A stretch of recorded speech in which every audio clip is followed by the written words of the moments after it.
You're old, you have no life, so watch my kids. My daughter-in-law snapped before leaving for Paris. But she never expected what happened next, because it turned out that, before we continue, comment below and tell us where you're watching from. Don't forget to like and subscribe so we can keep bringing you emotional stories full of meaning. For those who already subscribed, may happiness, peace, and endless blessings always follow your life. Now, prepare yourself. This story is about to change everything. I had just retired when my daughter-in-law called. I'm going to leave my 3 kids with you. After all, you don't do anything anymore, so you can watch them while I travel. I smiled and ended the call. I decided to teach her a lesson she would never forget. When she returned from her trip, the children hid behind me. The silence that followed was deafening. In that moment, as the phone still trembled in my hand, I made the most important decision of my 67 years. I decided to teach her a lesson she would never forget. But let me tell you from the beginning, because what happened when she returned from her trip? When the children hid behind me, the silence that followed was deafening. That was just the end of a story that began much earlier. My name is Helen Miller. 35 years of teaching at Lincoln Elementary in Columbus, Ohio, had prepared me to deal with difficult children, complicated parents, and impossible situations. But nothing, absolutely nothing, had prepared me for Brooke. That afternoon, I was sitting in my living room enjoying my second day of retirement. Do you know what it's like to work since you were 22 years old and finally at 67 have time for yourself? I had waited for this moment my entire life. My coffee table was covered in brochures. Yellowstone, the Grand Canyon, a road trip down the Pacific Coast Highway. Places I had always dreamed of seeing but never could because first it was raising Michael alone after his father died in that pileup on the interstate, and then it was years of sacrifice to give him an education. The phone rang at 4:00 in the afternoon. I saw Brooke's name on the screen and hesitated to answer. Whenever she called, it was to ask for something. "Helen," she began, without even a hello. She never called me mother-in-law, much less mom. "I have an incredible opportunity in Miami. It's a multi-level marketing conference that's going to change our lives." Multi-level marketing. Another one of her pyramid schemes where she always lost money. "The kids can't miss 2 weeks of school," she continued. "So, I'll leave them with you." "I'm sorry." My voice came out as a whisper. "Oh, don't play deaf. I said I'm going to leave Aiden, Chloe, and Leo with you. After all, you don't do anything anymore. You can watch them while I travel. It's perfect. Now that you're not working, you have all the time in the world." "I don't do anything anymore." I felt my blood boil. This woman who had never worked an honest day in her life, who lived off my son like a parasite, was telling me that I did nothing. "Brooke, I have plans." "Plans?" She laughed with that sharp laugh I detested. "What plans can a retired old woman have? Knitting, watching soap operas. Please, Helen, don't be ridiculous. I'll drop them off tomorrow at 7 in the morning, and don't give them junk food like last time." The last time? The last time I saw my grandchildren was 6 months ago at Christmas, and only for 2 hours because, according to her, they had to go to their other grandparents' house, the important ones, the ones with money. "I'm not going to watch them for you, Brooke." "What do you mean you're not? You're their grandmother. It's your obligation. Besides, Michael agrees." Allie. My son didn't even know about this. I was sure of it. He worked 14 hours a day at the manufacturing plant to support this woman's whims. "If you ever want to see your grandchildren again, you'd better cooperate," she threatened. "Because I decide if they have a grandmother or not." And that's when something inside me broke. Or rather, something inside me woke up. If you knew me, you'd know that Mrs. Miller never stayed silent in the face of injustice, and this woman had just declared war. "All right, Brooke," I said with the sweetest voice I could feign. "Bring them over tomorrow. That's more like it. And don't spoil them.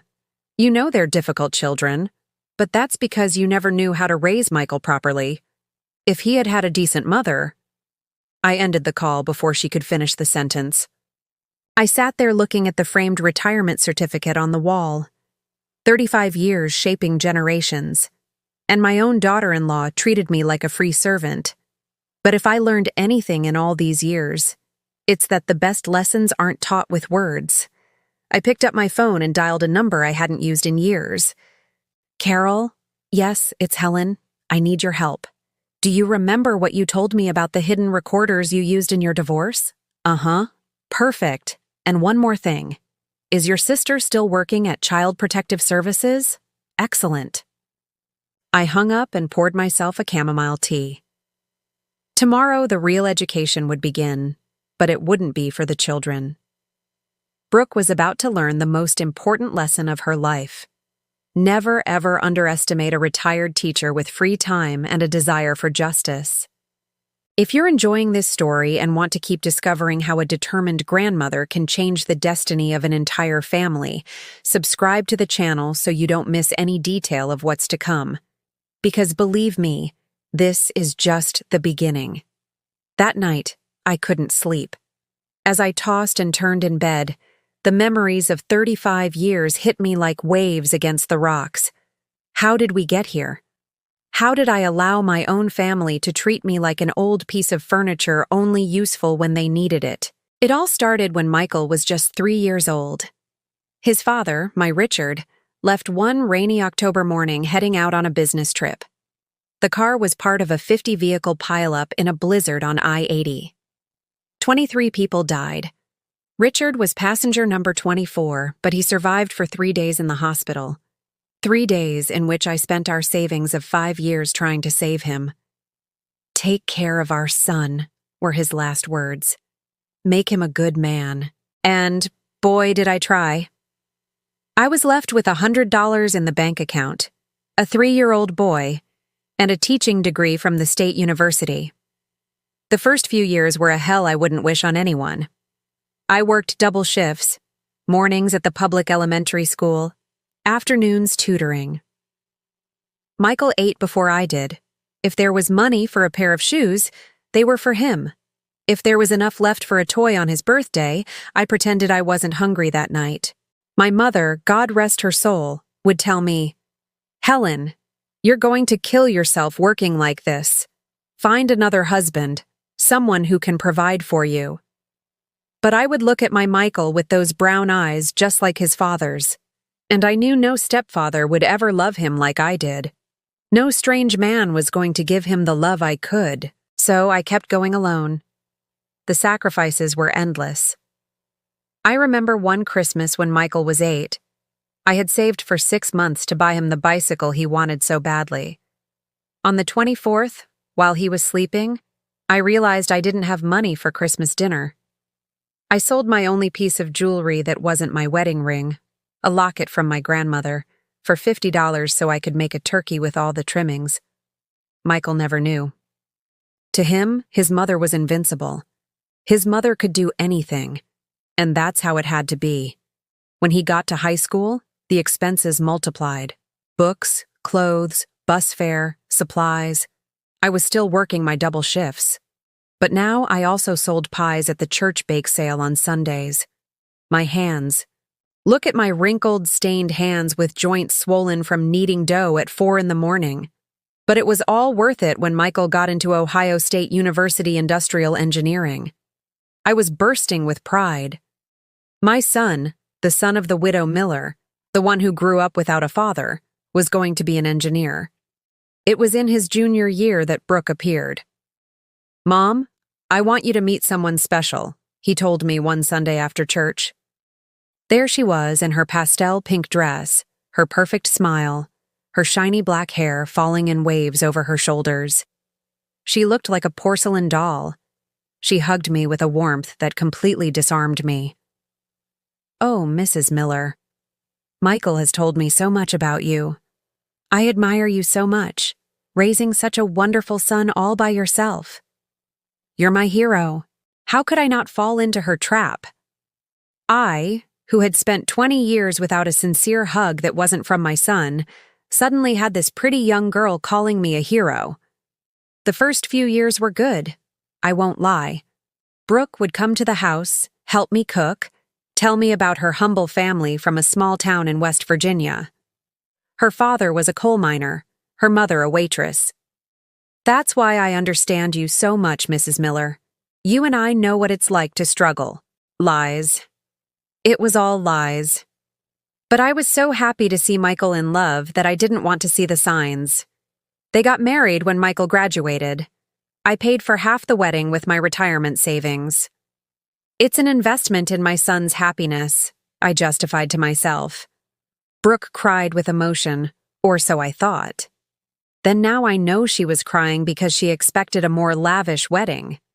The change was gradual, like poison administered in small doses. First came the subtle comments. "Oh, Helen, what a shame Michael didn't have a father figure. You can see it in his lack of ambition. If you had saved better, Michael could have gone to a private university. No offense, but your pies are very simple. I make them with more ingredients, more gourmet." Each comment was a small stab, but I endured them. For Michael. Always for Michael. When Aiden, my first grandson, was born, I thought things would get better. I rushed to the hospital with the blanket I had knitted for 9 months. Brooke looked at it and set it aside.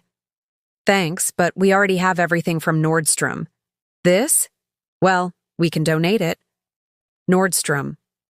While I was still buying my clothes at Goodwill to save for my son's future, she was shopping at Nordstrom with Michael's salary. Then came Chloe and Leo. With each grandchild, I drifted further away. Brooke had 1,000 excuses. The children needed a routine. I would spoil them. My house wasn't safe for children. My parenting ideas were old-fashioned. "You just don't understand, Helen," she told me once. "Kids today need early stimulation. English classes, swimming, robotics, not just peanut butter and jelly sandwiches like Michael grew up on." Peanut butter and jelly sandwiches.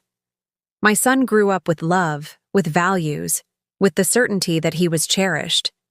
But Brooke had started her campaign to push me away. And Michael was too tired from working to notice. The hardest blow came 2 years ago. It was Chloe's 5th birthday. I had saved for 3 months to buy her the dollhouse she had seen at the mall. I arrived at their house with the wrapped gift and my best dress. The party was in the backyard.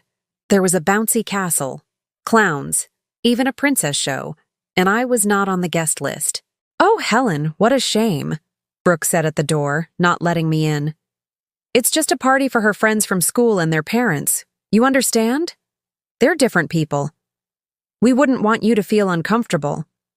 Uncomfortable. The birthday girl's grandmother was going to make the different people uncomfortable.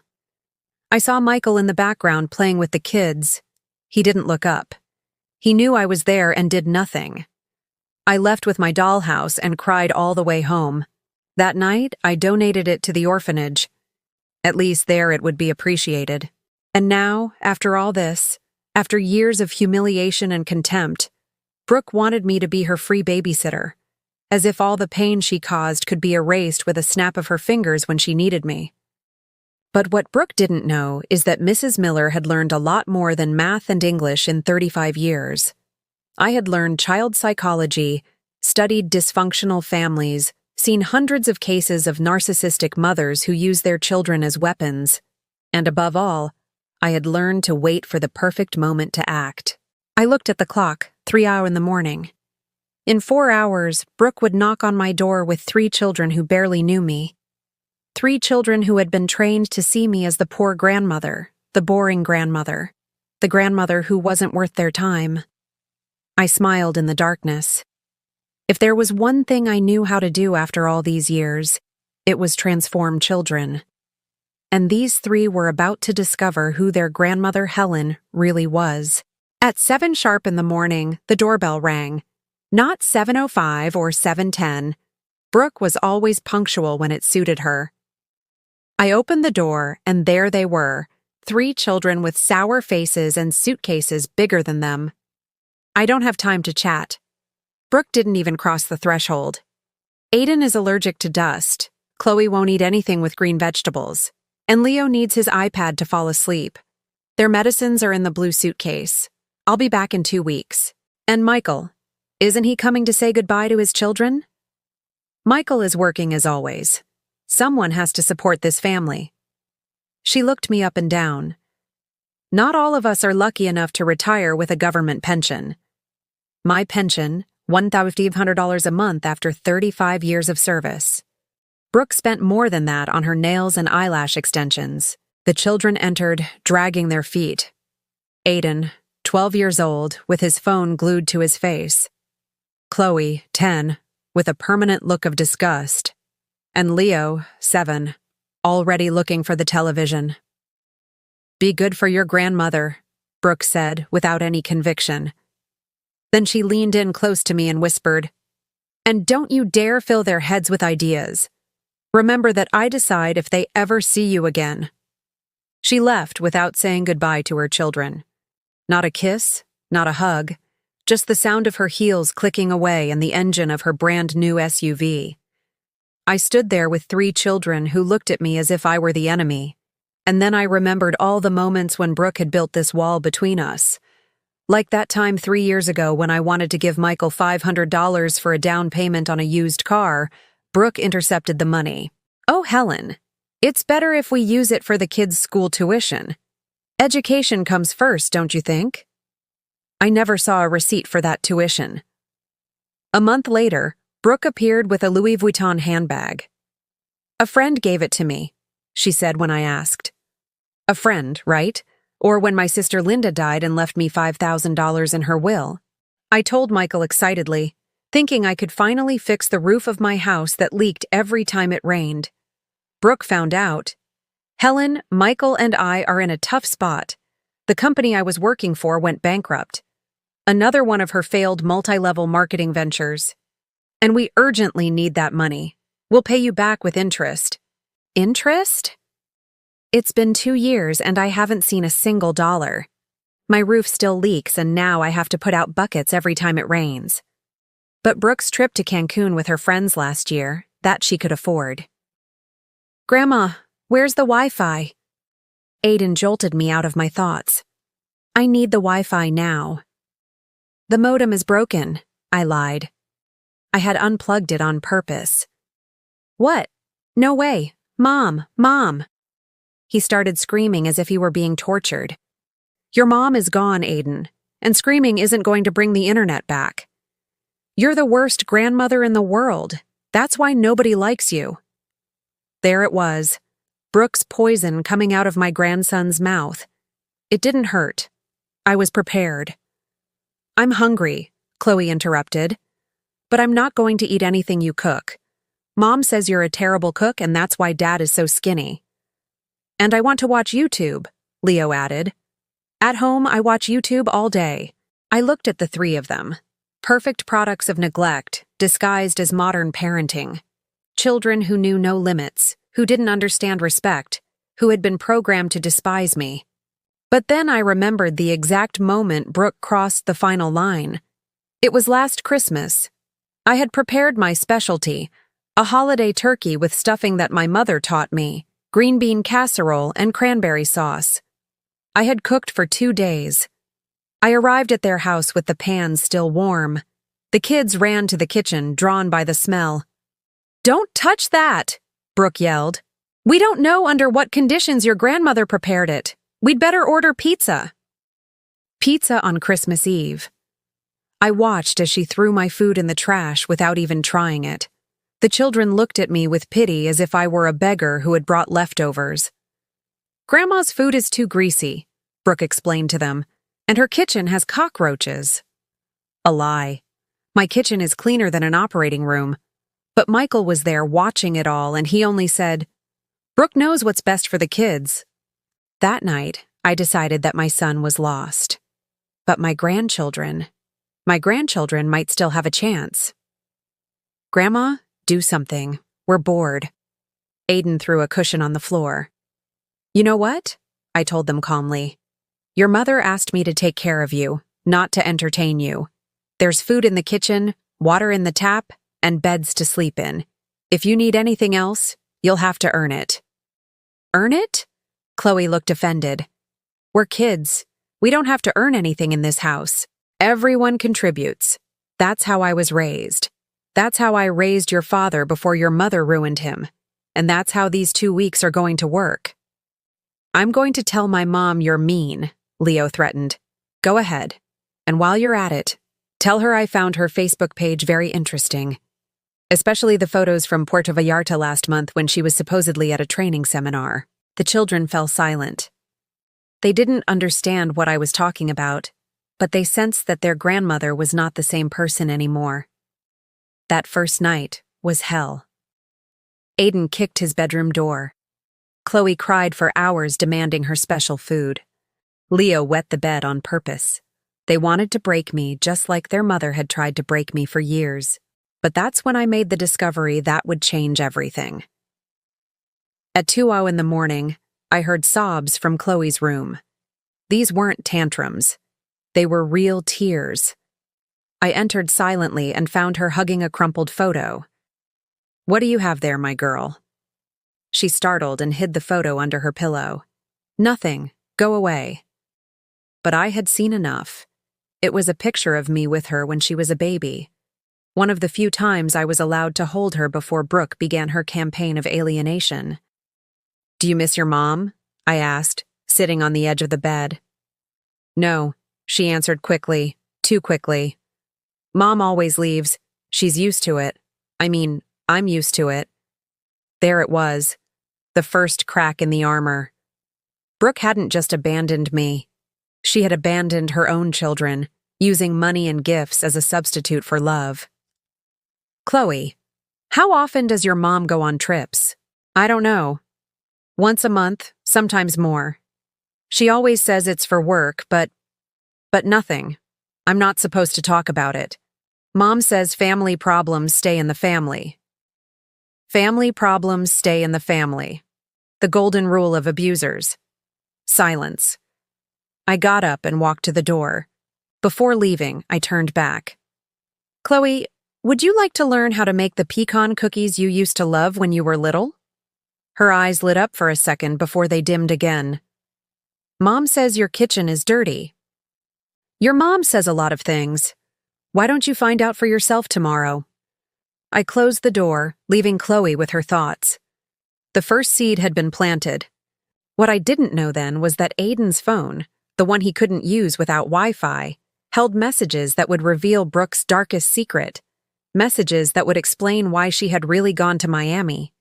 And when I discovered them, I understood that I wasn't just saving my grandchildren. I was saving my entire family from a woman who was far more dangerous than I had ever imagined.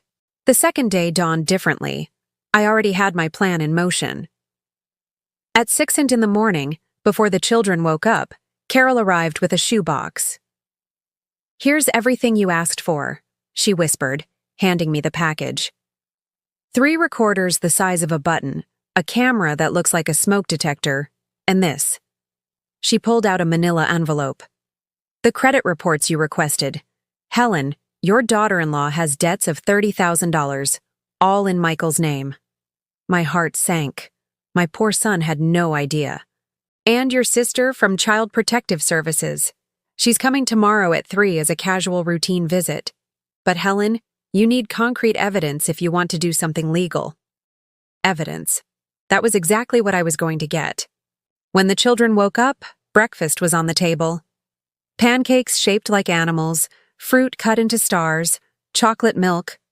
Not the horrible food their mother had told them I made. Aiden was the first to come down, still in his wrinkled pajamas.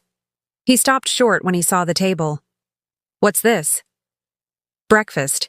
Eat before it gets cold.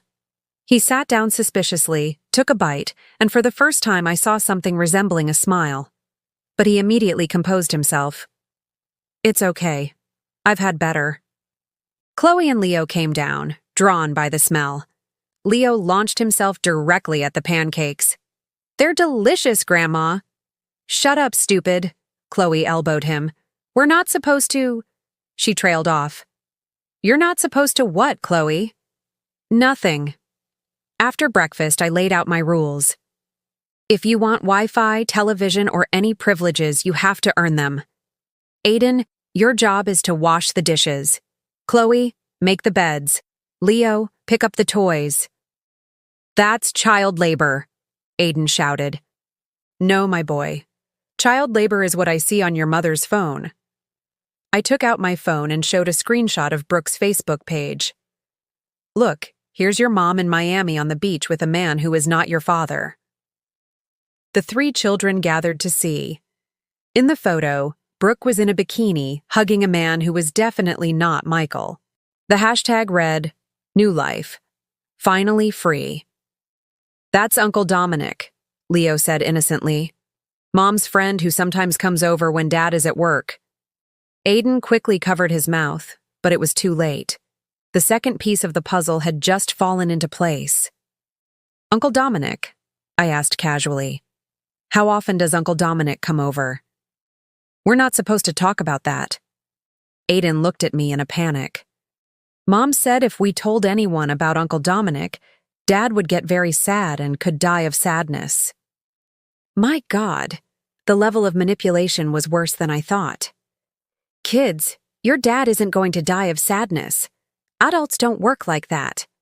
But I need you to tell me the truth about everything. It's important. Why? Chloe crossed her arms. Why do you want to know? Because I love you, and when you love someone, you protect them. And right now, you need protection. It was Leo who broke first, the youngest, the most innocent, the one who wasn't completely contaminated yet. Grandma, why does Mom say you're mean if you make such yummy pancakes? I don't know, sweetheart. What else does your mom say about me? She says you're poor and embarrassing. That's why we can't visit you. She says your house smells bad and that you're a bitter old woman who ruined Dad's life. Every word was a stab, but I kept my composure. I discreetly installed the first recorder under the dining room table. And what do you think? Your house smells like cinnamon and coffee, Chloe said in a low voice. It smells like home. That afternoon, while the kids were doing their assigned chores, protesting, but doing them, I checked Aiden's phone. I had forgotten that kids these days save everything to the cloud. With a little patience, I accessed his Google account. What I found chilled my blood. WhatsApp conversations between Brooke and this Dominic. They weren't just lovers. They were planning something much worse. I have almost everything ready, Brooke wrote. Michael signed the papers without reading. As always, the house is already in my name. And the brats? Dominic replied. I'll leave them with the old woman as soon as he gives me the divorce. Besides, Michael works so much he barely sees them. He won't be able to ask for custody. But we need more money to move to Miami for good. The old woman has a house. It's worth at least $200,000. When she dies, Michael inherits, and as his wife, half is mine, or was mine. We'll see how we can get all of it. I kept reading. Brooke had taken out 3 credit cards in Michael's name. She had sold the car that was in his name and told him it had been stolen. She had even tried to take out a loan using my house as collateral, but needed my signature. That's why the monthly trips, they weren't for work. They were to meet Dominic in different cities. They had been to Cancun, Puerto Vallarta, Playa del Carmen. All paid for with the money Michael was killing himself to earn. I took pictures of everything, every message, every photo, every piece of evidence. My friend Carol was right. I needed to document everything. That night during dinner, I decided to test the children. What would you like to do tomorrow? Go home? To which house? Aiden answered automatically. Your dad's house or Uncle Dominic's house? Chloe's fork clattered onto her plate. I don't know what you're talking about. Chloe, sweetheart, I know it's hard, but I need you to tell me the truth. Does Uncle Dominic live with you? No. Well, sometimes when Dad travels for work, he stays to take care of us. In the guest room. Leo let out a nervous giggle. No, Grandma. He sleeps in Mom and Dad's room and he doesn't let us in, and they make weird noises. Aiden stood up from the table, furious. Shut up, Leo. Mom said not to say anything. And what else did your mom tell you not to say? It was then that Chloe broke. The tears started falling like a waterfall. That Dad is boring, that Uncle Dominic is more fun, that soon we're going to have a new house with a pool, that we're not going to be poor like Dad anymore, that we're not going to end up like you, Grandma, living in an old, ugly house. I hugged her. For the first time in years, my granddaughter allowed me to hug her, and she cried. She cried like the 10-year-old girl she was, not like the little robot Brooke had tried to create. "Grandma," Aiden whispered, and for the first time there was no hostility in his voice. "Does Dad know?" "No, my love. Your dad doesn't know anything." "Are you going to tell him?"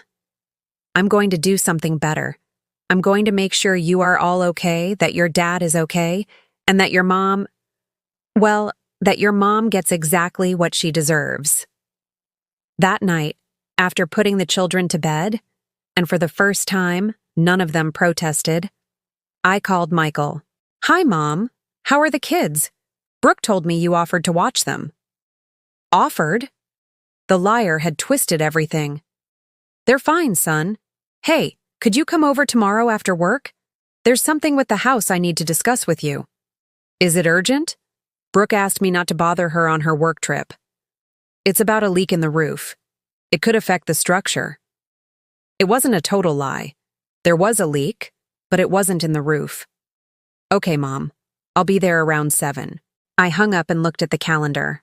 12 days until Brooke returned. 12 days to dismantle 10 years of lies, manipulation, and psychological abuse. But now I had something I didn't have before. 3 children who were starting to see the truth. And the truth, as they say, always comes out. Tomorrow, the psychologist would come. Michael would see the proof, and the house of cards that Brooke had built would begin to crumble. The war was just beginning, but for the first time in years, I had all the weapons to win it. The third day began with an explosion, literally. Leo had found the fireworks I kept for the 4th of July and decided to light one inside the house. At 5 in the morning, "Grandma, the house is on fire!" Chloe screamed. I ran with the fire extinguisher that, thank God, I always keep in the kitchen. The firework had scorched the dining room curtain and filled the whole place with smoke. Leo was standing in the middle of the chaos, laughing. "It's fun, like on YouTube." "You could have burned the house down, Leo." "So what? It's an ugly house anyway. Mom said that when you die, she's going to sell it and buy us a better one." There it was, the pure venom of Brooke coming from the mouth of my 7-year-old grandson. But this time, it didn't hurt me. It gave me fuel. "You know what, Leo? You're right. It's an old house. Do you know why? Because in this house, I raised your father by myself after your grandfather died.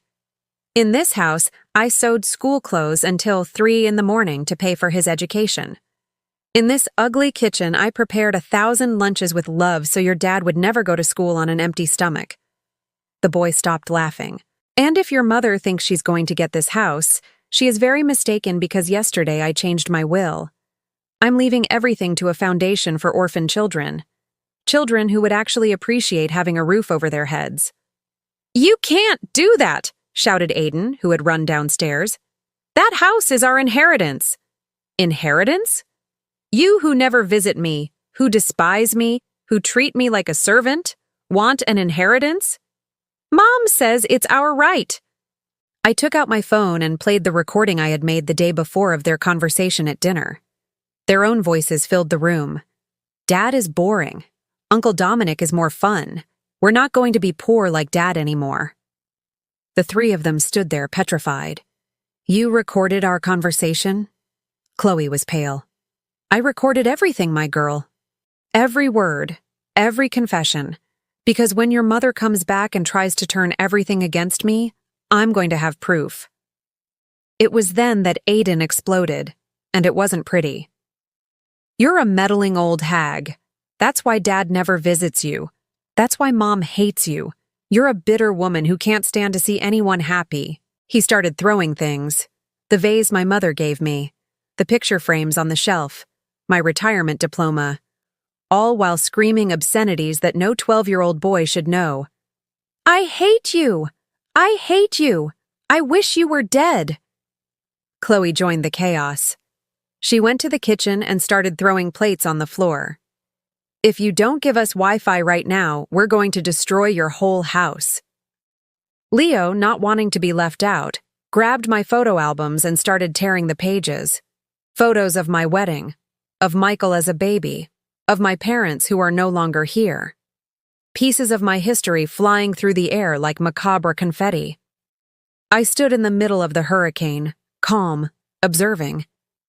The hidden camera that Carol had installed was recording everything. After 20 minutes of destruction, the three of them were exhausted, panting amidst the rubble of my living room. "Are you finished?" I asked calmly. They looked at each other, confused by my lack of reaction.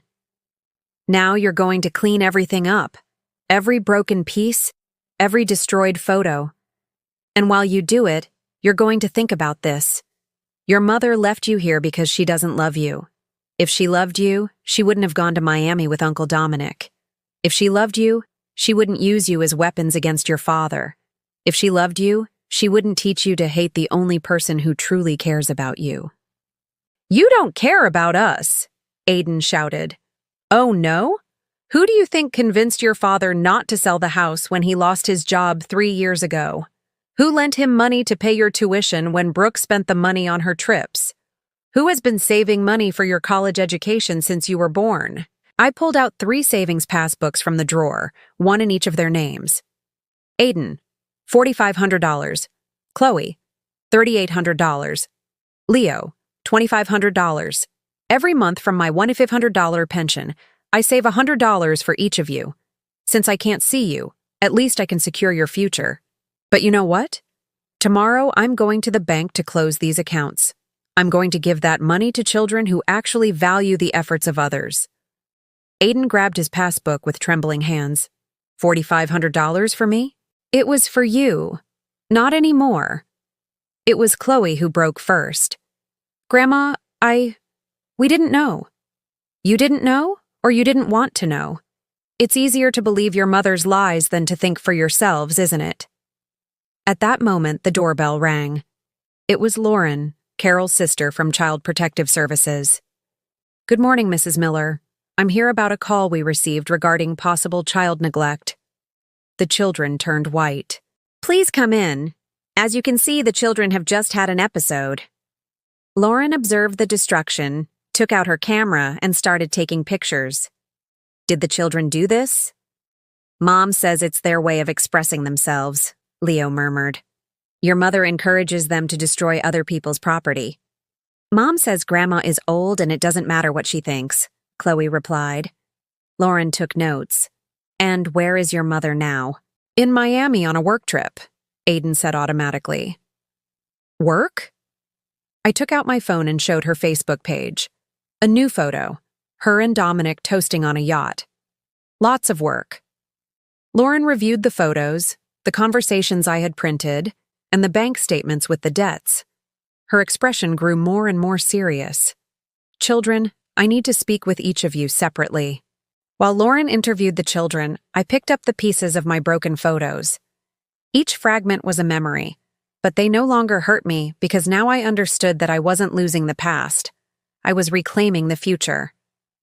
An hour later, Lauren came out of the room where she had been with Aiden. "Mrs. Miller, these children are suffering from severe emotional neglect. The psychological manipulation is evident. The oldest is on the verge of depression. The girl has chronic anxiety, and the little one is acting out what he sees. What can I do for now? Document everything. When the father comes, I need to speak with him. And when the mother returns, I'm going to have to open a formal investigation." After Lauren left, I found the 3 children sitting on the stairs. They no longer looked like the little tyrants who had arrived. They looked like what they really were: scared and abandoned children. "Are they going to take us away from our parents?" Leo asked with a trembling voice. I sat with them on the stairs. "No, my love.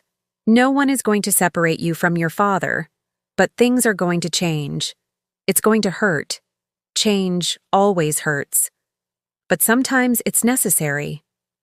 Grandma, Aiden wouldn't look me in the eye about Uncle Dominic. Dad is going to die of sadness if he finds out. No, my boy. Your father is stronger than you think, and he deserves to know the truth. We all deserve the truth.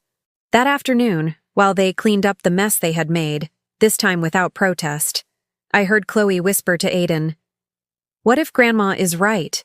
What if Mom really doesn't love us?" "Shut up," Aiden replied, but his voice no longer had conviction. Mom has to love us. She's our mom."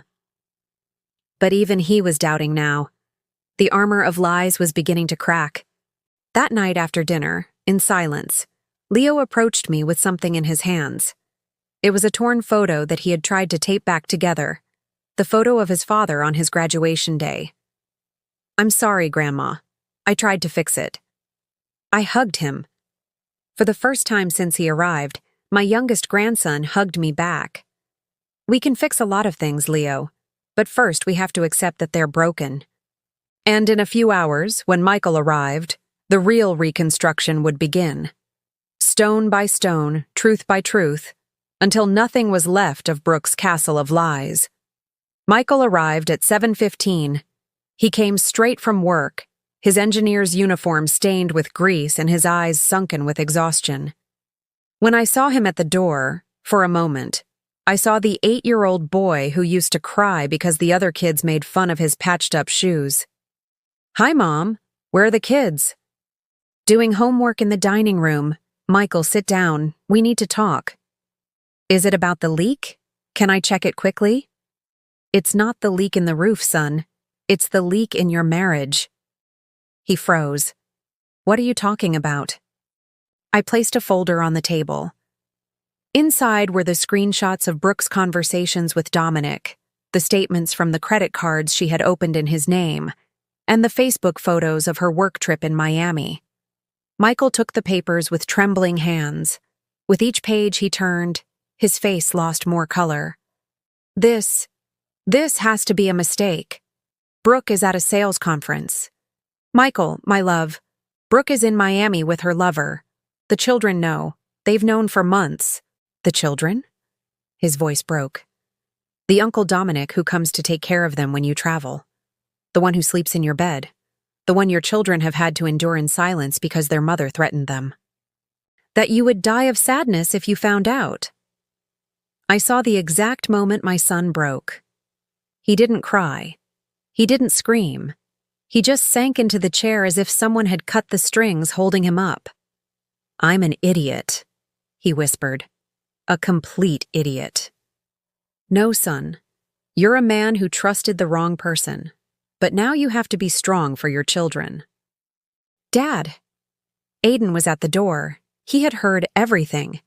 Michael looked up, and for the first time in years, he really looked at his son. Not at the spoiled child Brooke had created, but at the scared teenager who desperately needed his father. "Aiden, son, We already knew, Dad. We've known for a long time." Chloe and Leo appeared behind their brother. The three of them stood at the door as if they were afraid to get closer. "Come here."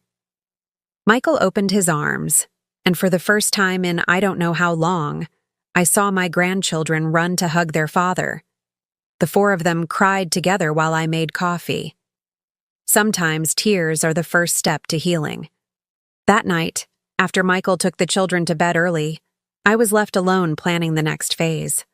Brooke had underestimated the retired teacher, but now the teacher was going to give her a lesson she would never forget. The following days were intense. Michael took a vacation, the first in 3 years, and practically moved into my house with the children. Together, we implemented what I called the Respect Project. First, schedules. Wake up at 7, breakfast at 8, educational activities, lunch, free time earned with good behavior, dinner, and bed at 9 tag. "But at home, we go to sleep whenever we want," Chloe protested the first day. "That's why you are the way you are," I replied. "The brain needs routine to feel safe." Second, responsibilities. Each child had age-appropriate chores.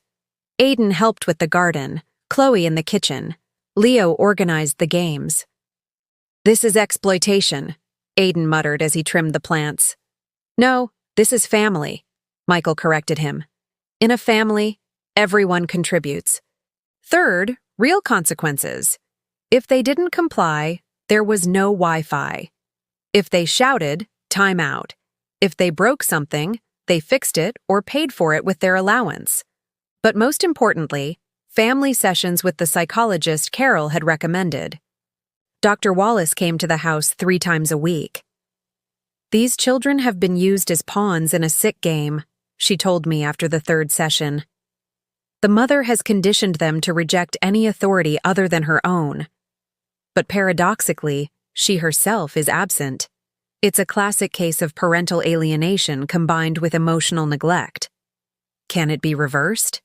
With time, patience, and a lot of love. But yes, it can. And little by little, it started to work."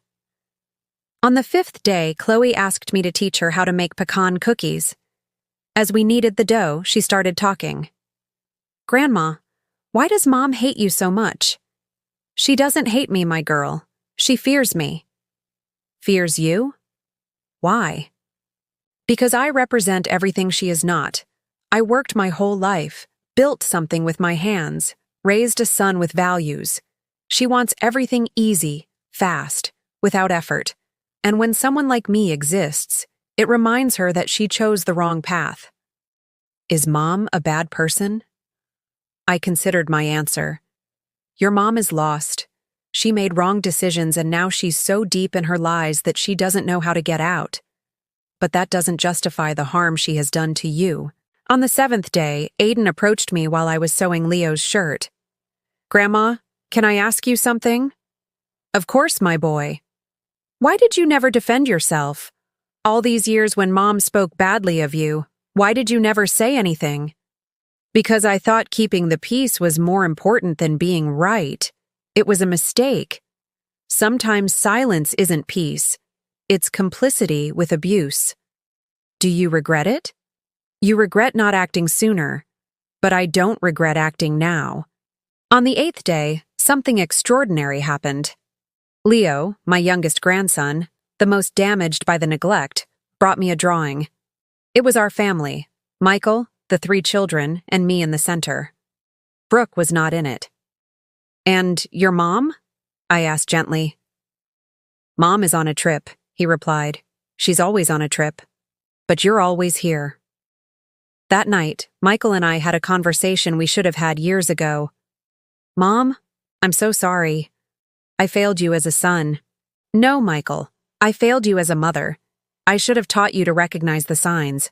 I should have protected you better." "How did I not see what was happening?" "Because love blinds us, son, and because manipulators are experts at making us doubt our own perception." "What am I going to do when she comes back?" "That's what we're preparing for. I have a plan." And I did have a plan. With Carol's help, I had contacted a lawyer specializing in divorces with parental alienation. With Lauren from Child Protective Services, we had a complete file. With Dr. Wallace, we had psychological evaluations of the children. On the 9th day, the children did something that left me speechless. They organized a dinner for their dad and me. They cooked with supervision, set the table, and even made a centerpiece with flowers from the garden. "It's to say thank you," Aiden explained with no trace of the hostile boy who had arrived. "Thank you for not giving up on us." During dinner, Michael took out his phone. "Brooke sent me a message. She says she'll be here in 5 days and hopes the kids are ready." "Ready for what?" Chloe asked. Michael looked at me. It was time to tell them. "Kids, when your mother comes back, things are going to change a lot. Dad is going to file for divorce." I expected tears, protest, drama. Instead, Leo asked, "Are we still going to be able to come to Grandma's?" "You're going to live with me," Michael said, "and you'll see your grandma every day if you want." "And Mom?" Aiden tried to sound indifferent, but I saw the pain in his eyes. "Your mom will have to make decisions. But no matter what happens, you are going to be okay. I promise you. That night, as I tucked Leo in, he told me, "Grandma, you know what? I don't miss the iPad anymore." It was a small miracle, but big changes always start with small miracles. There were 5 days left until Brooke's return. 5 days to finish preparing everything. Because when she walked through that door, she wouldn't find the broken children she had left, nor the submissive mother-in-law she expected to manipulate. She would find a united, strong family ready for battle. And I, the old retired teacher who, according to her, did nothing, was about to teach her the most important lesson of her life. Never, ever underestimate the power of true love over manipulation. The 10th day began with a revelation that changed everything. Chloe came to my room at 6 in the morning, her eyes red from lack of sleep. "Grandma, I need to tell you something. Something I haven't even told Dad." I sat up in bed and hugged her. "What's wrong, my girl?" "Mom has another phone, one that Dad doesn't know about. She hides it in her makeup bag. One day I saw it by accident and—" She trailed off, trembling. "And what did you see?" "Photos. Lots of photos of her with Uncle Dominic, but also there were documents. Papers from a bank in Miami and something about a house she bought there." My heart stopped. "A house in Miami?" "Yes." And there was more. An email from a lawyer about custody. Mom wants to take us to live in Miami with Uncle Dominic. It said something about how the U.S. doesn't have an extradition treaty for civil cases or something like that. My God, Brooke wasn't just planning to leave Michael. She was planning to steal the children and disappear. Is there anything else I should know? Chloe hesitated, then pulled something from her pajamas. It was a USB drive. I copied everything. I don't know why I did it. Maybe because deep down I knew that someday someone would need to see it. I hugged her tightly. My 10-year-old granddaughter had had to carry this secret alone, being braver than many adults. I plugged the USB into my old computer. What we found was devastating. Not only was there evidence of the house in Miami purchased in Dominic's name with money Brooke had been siphoning from their joint accounts for 2 years, but there was also a detailed plan. Phase 1. Convince Michael that I need a training trip to Miami. Phase 2. During my absence, Dominic will empty the house of anything valuable. Phase 3. Upon my return, I will provoke a fight with the old woman. I'll make it look like she mistreated the children. Phase 4. I'll use that to justify leaving with the children for their safety. Phase 5. Once in Miami, there's no turning back. But the worst was in an audio file. It was Brooke talking to someone on the phone. I don't care if the brats cry for their dad. They'll forget in 2 months. Besides, Michael is so pathetic he won't even fight. And if he does, I have edited videos that make it look like he hits Aiden. Technology works miracles, my friend. Chloe was crying. Was Mom going to say that Dad hit us? Your mom was willing to do anything to get her way, but Dad has never laid a hand on us. Never. I know, my love. That's why I've been recording everything since you arrived, to protect you and your dad. Just then, Aiden walked in. What are you guys talking about? Chloe told him everything. I saw the fury grow in my eldest grandson's eyes. I'm going to kill her. I'm going to... No, Aiden. You're not going to do anything violent. That's exactly what she wants. A bad reaction to use against you. We're going to be smarter than her. How? With the truth and with the law on our side. I immediately called the lawyer I had contacted. When I explained the situation, he told me to come immediately with Michael. While we waited for Michael, who had gone to run some errands, Leo joined us in the living room. Why is everyone sad? We're not sad, my love, I told him. We're preparing. For what? To protect our family. Leo thought for a moment. Then he said something that broke my heart. Grandma, I know Mom doesn't love me. Once I heard her tell Uncle Dominic that I was a mistake, that if it weren't for me, she would already be free. 7 years old. My 7-year-old grandson had heard his own mother call him a mistake. Leo, look at me. You are not a mistake. You are a gift, and if your mother can't see that, it's her loss, not yours. Then why did she have me? Aiden answered before I could. Mom got pregnant with you right when Dad had asked for a divorce the first time. Dad wanted a divorce before? Chloe was surprised. 3 years ago, I heard them fighting. Dad had found out that Mom had spent Grandpa Richard's insurance money on a trip with her friends, but then Mom told him she was pregnant with Leo, and Dad stayed. I started connecting the dots. Richard's life insurance. I never knew how much it was, but Michael had told me he would save it for the children's education. Now I understood where it had gone. Michael arrived with a distraught look on his face. Mom, I went to the bank. Brooke emptied our savings account yesterday. Everything we had saved in 10 years. Sit down, son. There's more you need to know. I showed him everything, the documents, the audio files, the plan. With each piece of evidence, Michael seemed to age years. How could I have been so blind? Dad, Aiden sat next to him. It's not your fault. Mom is a very good liar. She fooled all of us. But I'm their father. I should have protected them. You're protecting us now, Chloe said. That's what matters. The lawyer arrived at noon. Mr. Martinez, a man in his 60s with the face of a bulldog but kind eyes. With all this evidence, we can not only prevent her from taking the children, but also request a restraining order. Attempted parental kidnapping is a serious crime plus the financial fraud. We're talking about jail time. I don't want her to go to jail, Michael said. I just want my kids to be safe. Dad, she was going to accuse you of hitting us, Aiden reminded him. She was going to destroy you.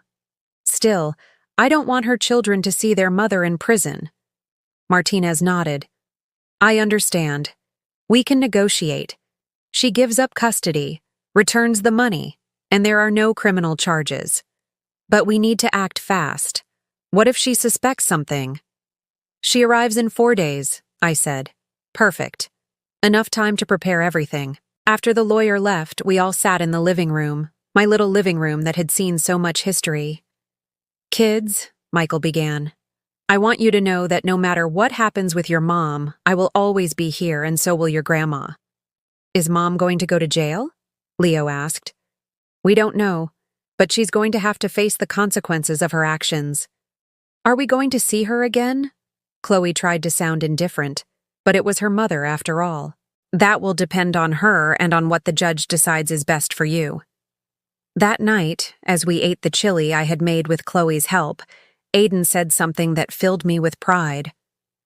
Grandma, thank you for not giving up, for fighting for us when we weren't even fighting for ourselves. I will always fight for you. Always. You know, Chloe added, these have been the best days of my life. For the first time, I feel like I'm in a family. Me too, Leo said with a mouthful of chili. And Grandma's food isn't horrible. It's the best in the world. We laughed. For the first time in years, we laughed as a family. But while the children watched a movie in the living room, Michael and I had a more serious conversation in the kitchen. Mom, I'm scared. What if Brooke becomes violent? What if she tries to take the kids by force? That's why we have the plan. The day she arrives, the children will be at Carol's house. The police will be alerted. The lawyer will be present. She won't be alone with them for a single minute. And what if the kids miss her later? What if they hate me for separating them from their mother? The children will miss the mother they never had, not the one they do have. And with therapy and love, they will heal. We will all heal. I looked at my grandchildren in the living room, cuddled on the sofa, watching the movie. In 10 days, they had changed so much. They were no longer the little broken tyrants who had arrived. They were children. Just children who needed love and boundaries. There were 3 days left until Brooke's return. 3 days to finish legally protecting these children. Because what Brooke didn't know was that while she was enjoying herself in Miami, an army had risen here. An army of love, truth, and justice. And we were ready for war. The last 3 days before Brooke's return were the most intense and beautiful of my life. It was as if the universe had given us this time to build the foundation that should have existed from the beginning. The 11th day dawned rainy. While I was making breakfast, I found Aiden in the living room looking at a photo album I had rescued from the destruction of the first day. "That's Dad." He pointed to a photo where Michael was his age. Yes, he had just won the state math competition. Look at the pride on his face. "He looks like me." "No, my boy, you look like him. And not just physically. You have his intelligence, his nobility. You had just buried it under pain." Aiden turned the page. There I was, 35 years old, with my first group of students. "You looked happy, Grandma." I was happy. Teaching was my passion, like cooking, like loving you all. "Why did you let Mom push you away from us?" I sat next to him. Out of cowardice. I thought that if I didn't make waves, one day she would change. But abusers don't change with submission. They get stronger.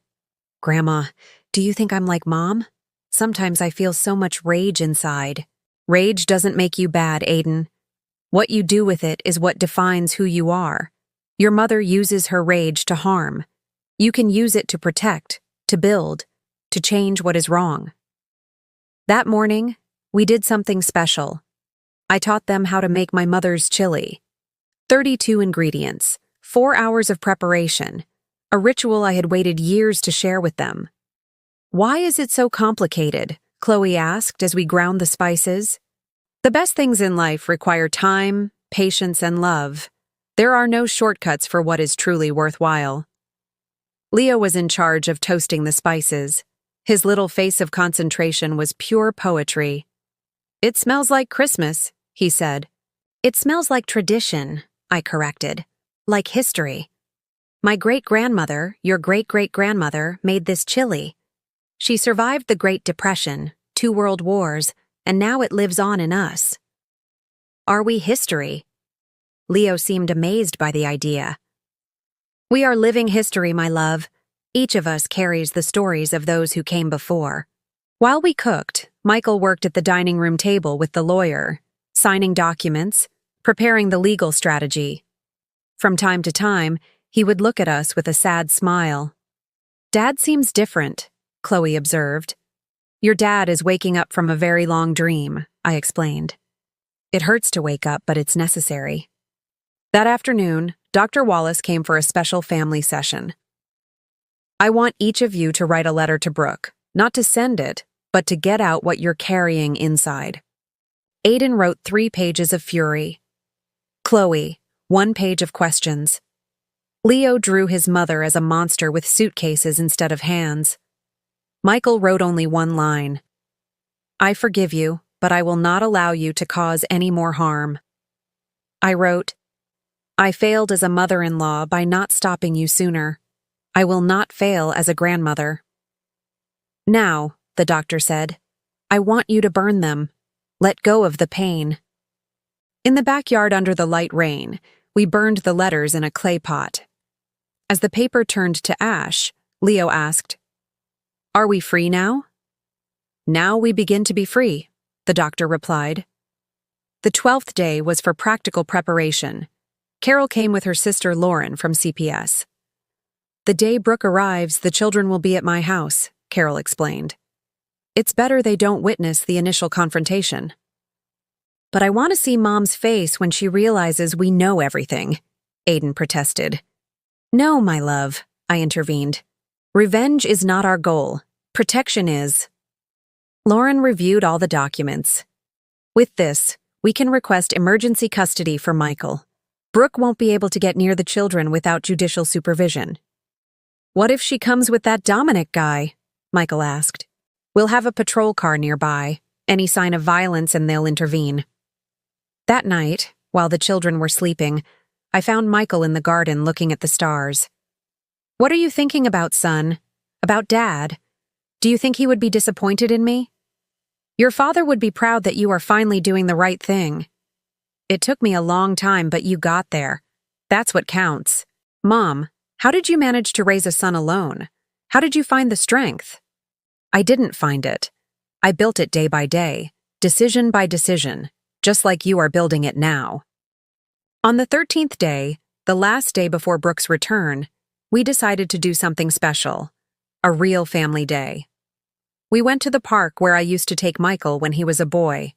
The children ran, played, got dirty. For the first time in years, I saw them just being kids. "Grandma, look!" Leo had climbed the tallest tree. "I can see the whole city." "Be careful," I shouted, but Michael stopped me.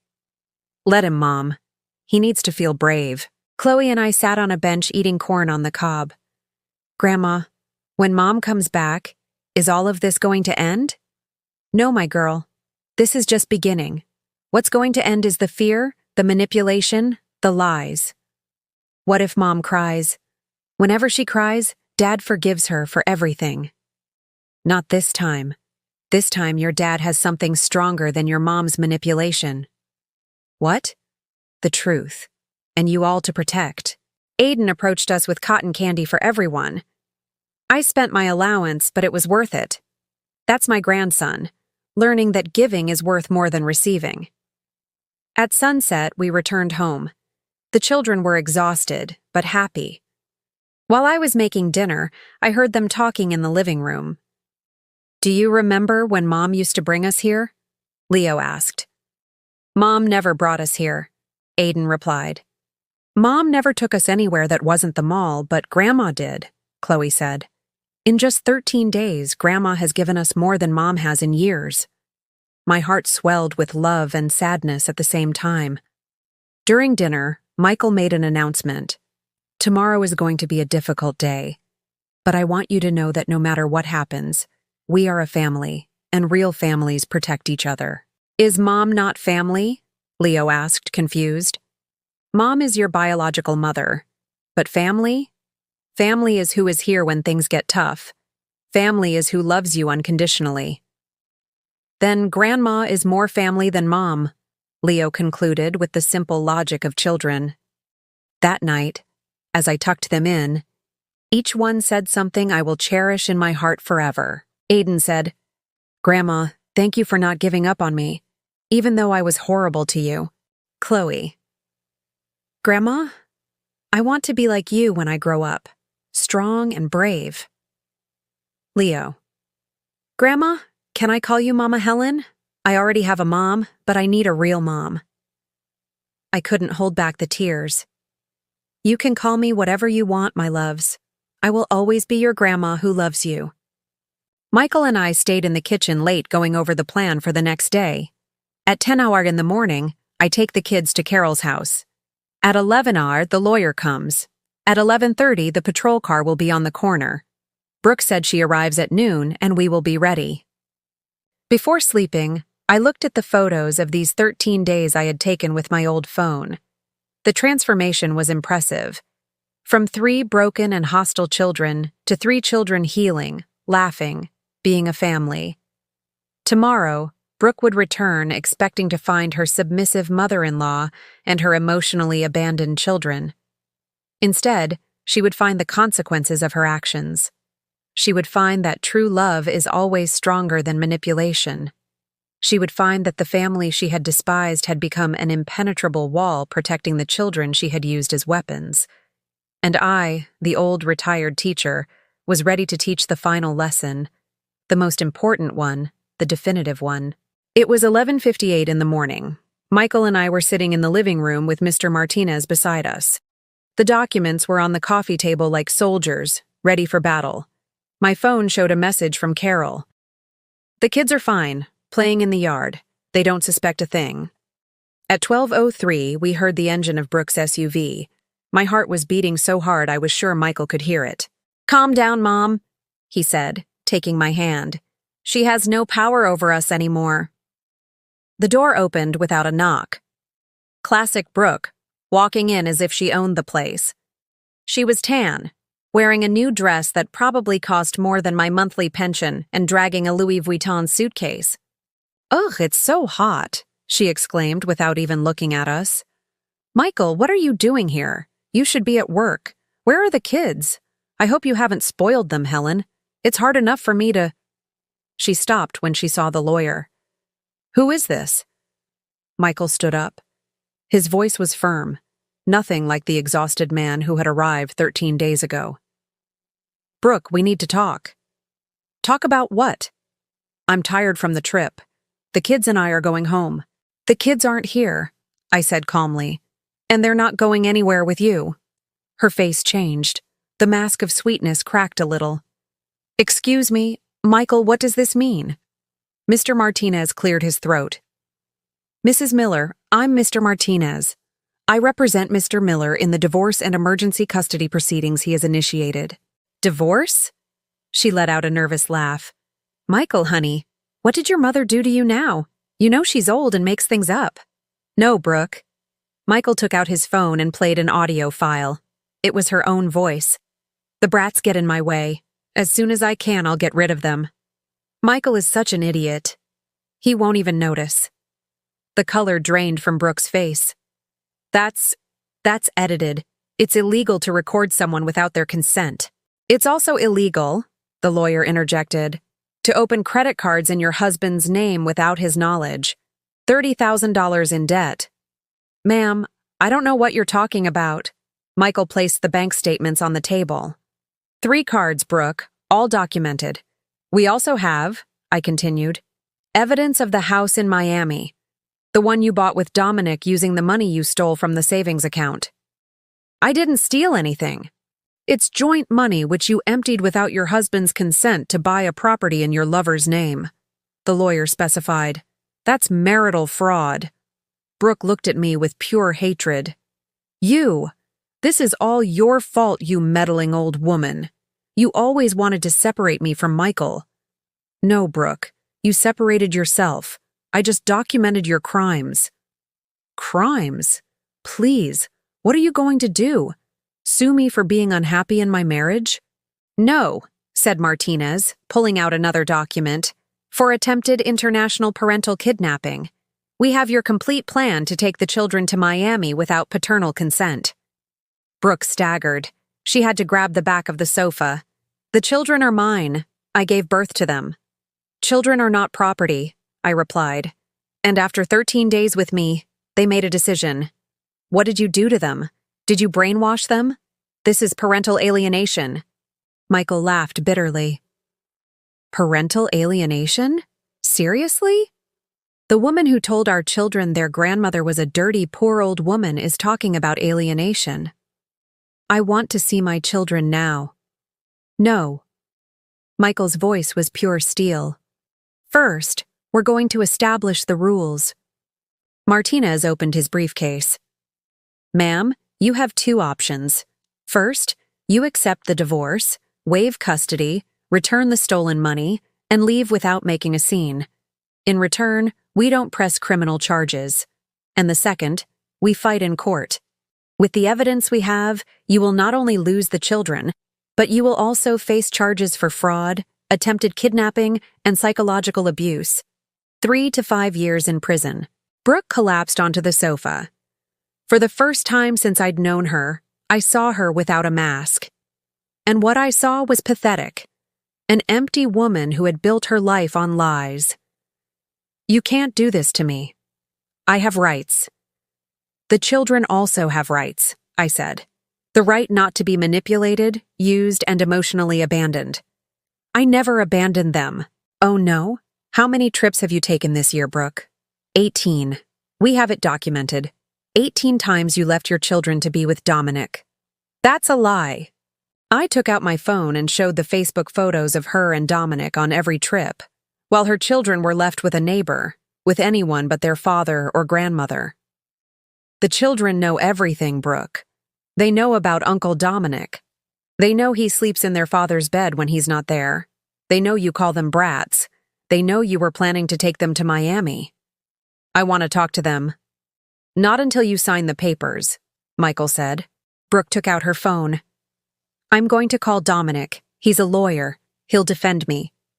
"Go ahead," said Martinez. "But I should inform you that Dominic has already been notified that he is implicated in a fraud case. I doubt he wants to dig himself in deeper. She dialed. Once, twice, 3 times. Dominic didn't answer. He abandoned me, she whispered. The bastard abandoned me. Like you abandoned your family, I said. She jumped up. This isn't over. I will get my children back. I will— Mom? We all turned. Chloe was at the door. She had snuck away from Carol's house. My love! Brooke ran towards her, but Chloe stepped back. Don't touch me.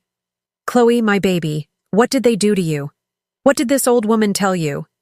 Grandma didn't tell me anything. You said it all.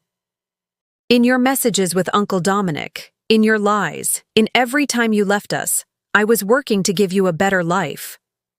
No, you were traveling with your lover while we thought we were orphans with living parents. Aiden and Leo appeared behind their sister. Carol came running after them. I'm sorry, Helen. They snuck out when I wasn't looking. It's okay, I said. Maybe they needed to do this. Brooke tried to approach Aiden. Son, my love, your sister is confused. No, Mom.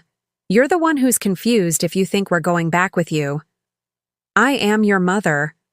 A mother doesn't call her son a mistake, Leo said in his little voice. I heard you. You told Uncle Dominic that I was a mistake. Brooke turned pale. No, I didn't. You're making that up. A mother doesn't steal her children's college money, Aiden added. A mother doesn't use us as an excuse for her lies, Chloe continued. A mother protects us, the 3 said in unison, like Grandma does. The silence that followed was deafening. I could hear the ticking of the wall clock, the hum of the refrigerator, even Brooke's ragged breathing. You're going to pay for this, Helen, she finally hissed. You don't know who you're messing with. I know exactly who I'm messing with. A narcissist who mistook kindness for weakness. But it's over, Brooke. Sign the papers and go. And if I don't want to? Michael stood up. Then we'll see you in court. And believe me, with what we have, you won't just lose the children, you'll lose everything. Brooke looked at her children one last time. For a moment, it seemed like she was going to cry. But narcissists don't cry for others, only for themselves. She grabbed the papers, signed them furiously, and threw them on the table. I hope you're happy. You've just taken a mother away from these children. No, Leo replied, with a maturity beyond his 7 years. We just gained a family. Brooke stormed out, slamming the door.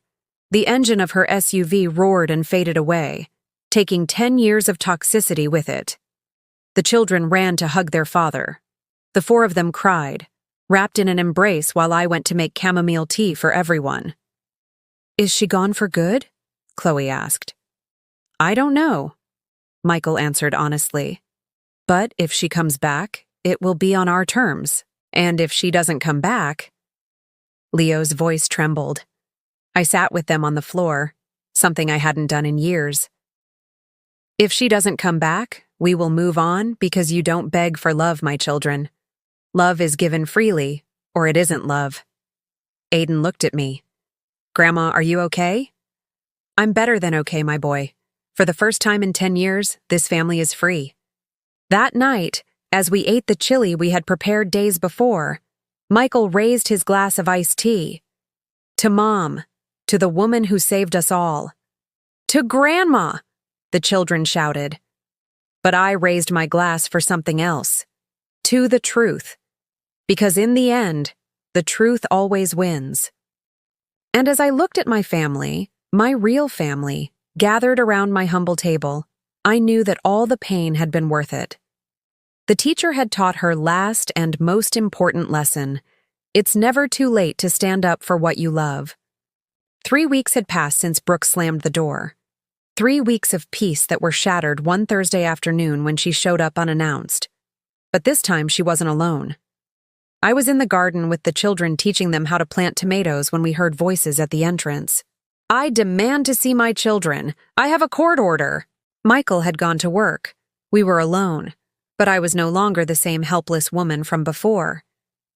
Kids, go inside the house now. But Grandma, Aiden began. Now. They obeyed. From the window, 3 scared little faces watched. At the entrance stood Brooke, a man I assumed was Dominic, and a woman with a folder. Mrs. Miller, the woman introduced herself. I'm from social services. We received a report of child abuse and neglect against you. Of course, Brooke's counterattack. Perfect, I replied calmly. Come in, check whatever you like. Brooke smiled maliciously. I also reported that my husband is an alcoholic and violent, and that you cover for him.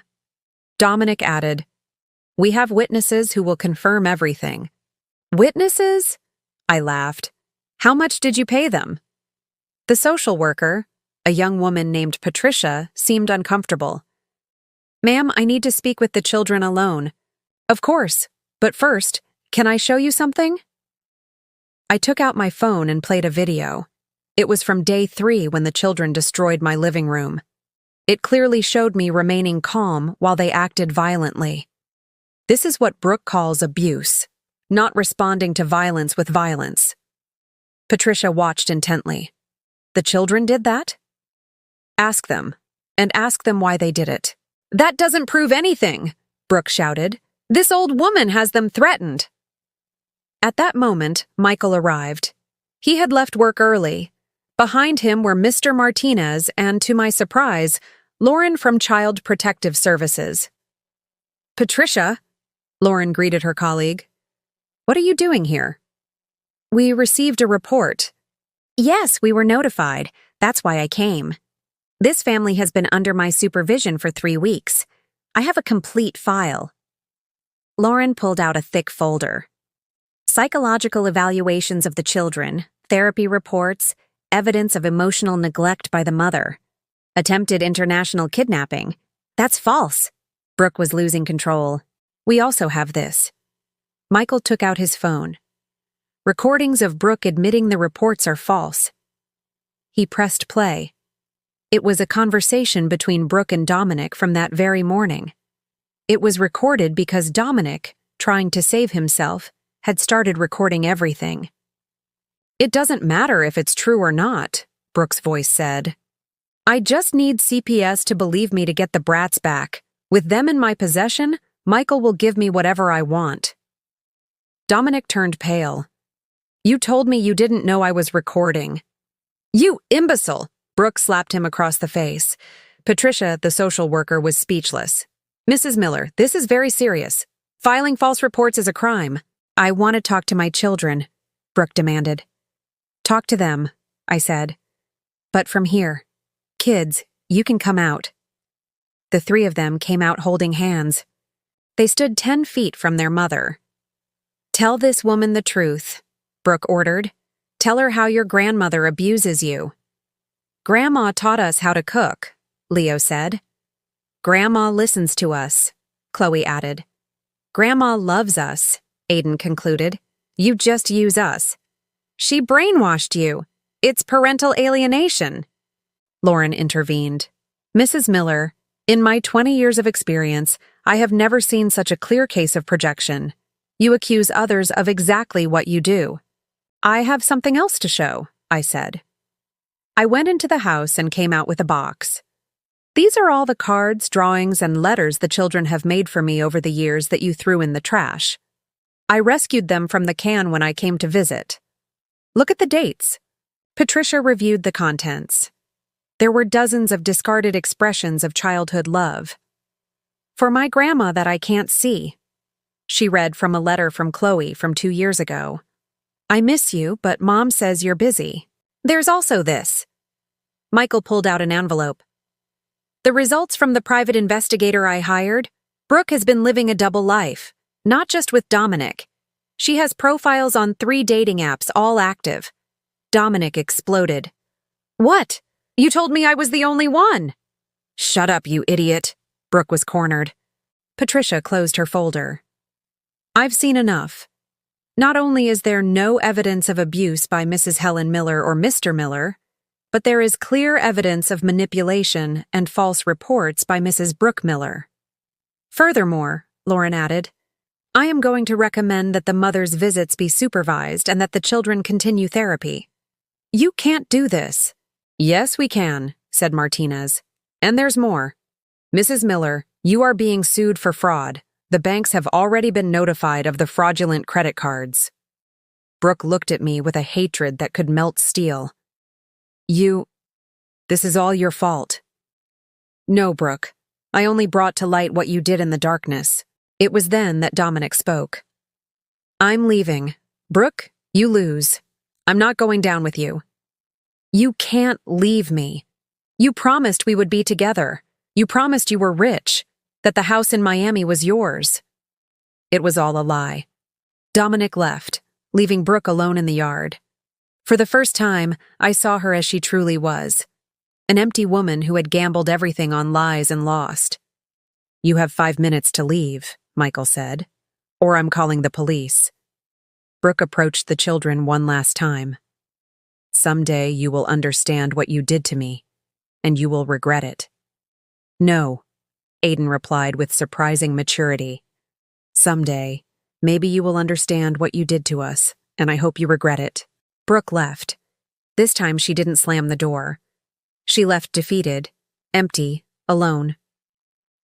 That night, as we ate dinner, Chloe asked, "Do you think Mom will ever change?" "I don't know, my love," Michael replied, "but that's not our problem anymore." "Do you hate her?" Leo asked. I thought carefully before answering. "I don't hate her. I pity her. Imagine living your whole life without being able to truly love, without knowing real happiness. That is her prison, one she built herself." 6 months later, it was Saturday morning, and my house was filled with laughter, not just from my grandchildren, but from 6 other children from the neighborhood. My living room, the same one that was once destroyed in a fit of rage, was now a small art workshop. "Grandma Helen, look at my painting." A little 5-year-old girl showed me her work, a smiling sun over a house. After the scandal with Brooke, the story got out in the neighborhood. But instead of negative gossip, I received support.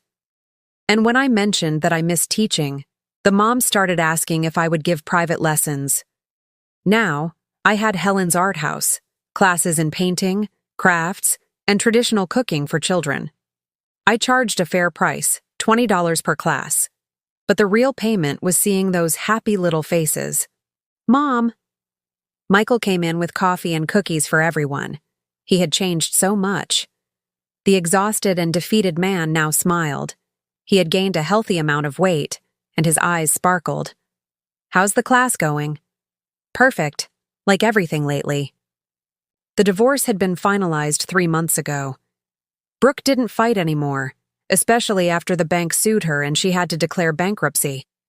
The last we heard was through Chloe, who saw on Facebook that she was working as a caregiver for the elderly in another state. "The irony is delicious," Aiden had commented when we found out. "Now she has to take care of old people for $20 an hour." "Don't make fun," I scolded them. "Honest work is dignified. Maybe it will help her find herself." The children had blossomed. Aiden was on the honor roll, Chloe had joined the volleyball team, and Leo had discovered a natural talent for music. My old piano finally had someone to play it. "Grandma," Leo approached me during the class break. "Can I ask you something?" "Of course, my love. Do you ever miss the mom she was before?" "Before what?" "Before she turned bad." I sat with him in the garden, the same one where everything had exploded months ago. "Leo, your mom didn't turn bad. She always had that seed inside her. What happens is that some people choose to water the wrong seeds. She chose to water greed, lies, selfishness. And what seeds do we have? You have the seeds of love, honesty, bravery. And every day you spend here with your dad, with me, those seeds grow stronger." That afternoon, after all the children had gone home, my family stayed for the Saturday dinner that was now a tradition. Michael cooked. He had discovered he had a talent. The kids set the table, and I enjoyed watching them. "I have some news," Michael announced during dessert. "I got promoted, production manager. With the raise, I can pay off all the debts Brooke left in a year." "Dad, that's incredible," Chloe shouted. And there's more. I was thinking, Mom, what if we expand your little school? We could build a proper classroom in the backyard. Michael, that's not necessary. Yes, it is. You saved my life, Mom. Mine and my children's. It's the least I can do. Aiden stood up. I have something to say, too. I wrote an essay for the school's writing contest. It's about Grandma. He cleared his throat and read. My hero doesn't wear a cape or fly. My hero is 67 years old, has wrinkled hands from working so hard, and the biggest heart in the world. My hero is my grandmother, who taught me that true love isn't bought with expensive gifts or lavish trips. It's built with patience, with boundaries, with presence. My grandmother saved me from becoming a monster. She taught me that family isn't just blood, it's a choice. And I choose my grandmother today and always. I couldn't hold back the tears. Neither could Michael. Even Chloe, who acted tough, cried. I wrote something too, Chloe said. But it's a poem. Once there was a girl so lost in a world of lies and frost. A grandma came with love so true and showed her a path fresh and new. Now the girl is lost no more, for she found love at her grandma's door. Leo didn't want to be left out. I didn't write anything, but I made you this. He pulled out a drawing. It was all of us in front of the house holding hands.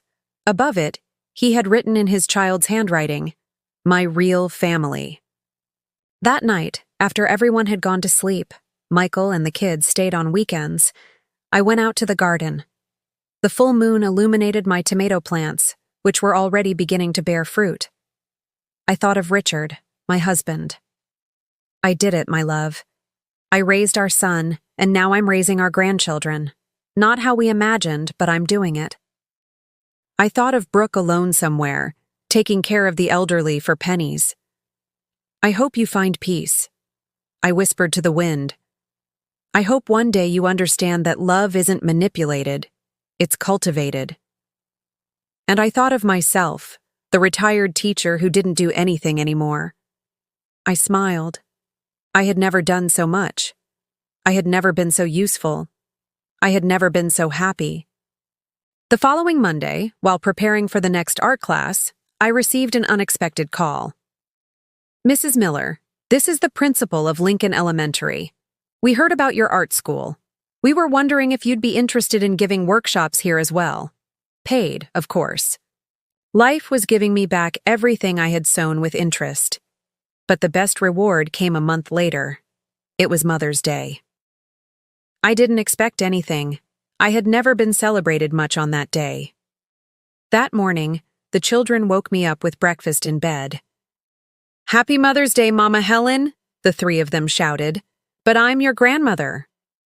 You're more than that, Michael said from the doorway. You're the mother we all needed. They handed me an envelope.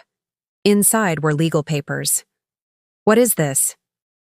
The children want you to be their legal guardian as well, Michael explained. In case something happens to me, they want to make sure they stay with you, not with Brooke. It was our idea, Aiden clarified with pride. I cried. I cried like I hadn't cried since Richard died, but these were tears of pure joy. As we all ate breakfast together on my bed, which nearly broke from the weight, Leo asked, Grandma, are you happy? I looked around. My son recovered, my grandchildren healing, my house full of life and purpose. I'm more than happy, my love. I am whole. And it was true. Because in the end, it wasn't Brooke who lost. It was us who won. We won freedom. We won peace. We won true love. The teacher had taught her final lesson, but the learning would continue forever. Because that's what family is. A classroom where we never stop learning how to love.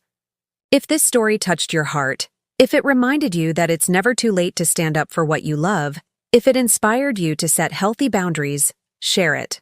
Leave a comment telling us where you're reading from. Sometimes the grandmothers who seem to do nothing are the ones holding the whole world together. And remember, respect isn't begged for, it's earned. And when someone doesn't offer it, it's time to demand it. Subscribe for more real-life stories where true love always finds a way. Sometimes the ones who seem to do nothing are the very ones holding our entire world together. Respect isn't begged for, it is earned, and when someone doesn't offer it, it's time to demand it.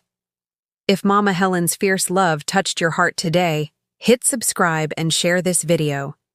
Let's stand up for what matters together on Reality of Life.